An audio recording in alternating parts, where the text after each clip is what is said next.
So I have been out of the loop for a little bit. It's because of health issues and work and of course the holidays. But I'm currently working on Zoltar. Now this is flipped for the reason that we're going to actually use a Pepper's Ghost, which I'm simulating here with the CD case.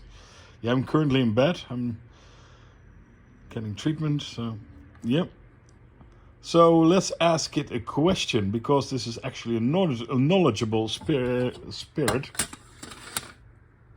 What will Maurice's experience be like at the Blackpool Magic Convention? Let me consult my crystal ball.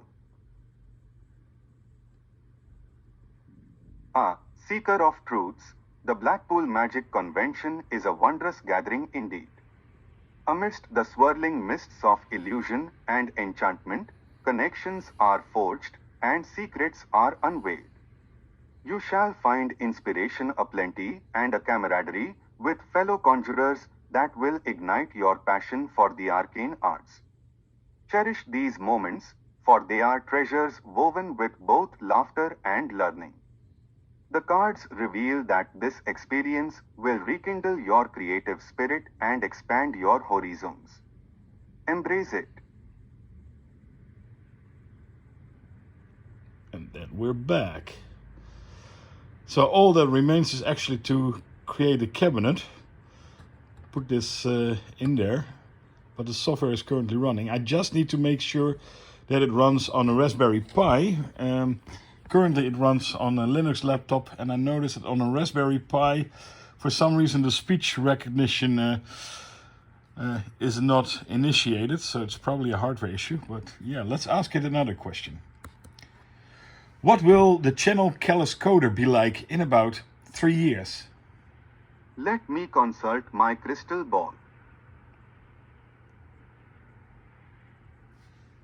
Ah, seeker of knowledge, gaze into the crystal ball. In 3 years, the channel Kelly's Coda will evolve into a beacon of enlightenment. Expect a rich tapestry of content that captivates the mind and stirs the soul. New themes will flourish, with an emphasis on community interaction and engagement. Collaborations with like-minded creators may introduce innovative formats, drawing in viewers and fostering a passionate following. Prepare for a blend of the profound and the entertaining, as Kelly's Coda navigates the shifting tides of digital realms. The future holds promise, but remember, the winds of change are ever blowing. Embrace the journey. Now this is all, this is CPU rendered, the starfield, and this is a shader, so that it even runs on a Pi nicely, and the same with the question mark and what is it? The Zoltar? The Sultan? Yeah, so this is where we're currently at. It's kind of cool. Yeah, I always wanted my own Zoltar machine. I don't have the space for it, nor can afford it, or want to afford for it. But this can be the size of, well, about a shoebox when we use a Pi with a smaller screen.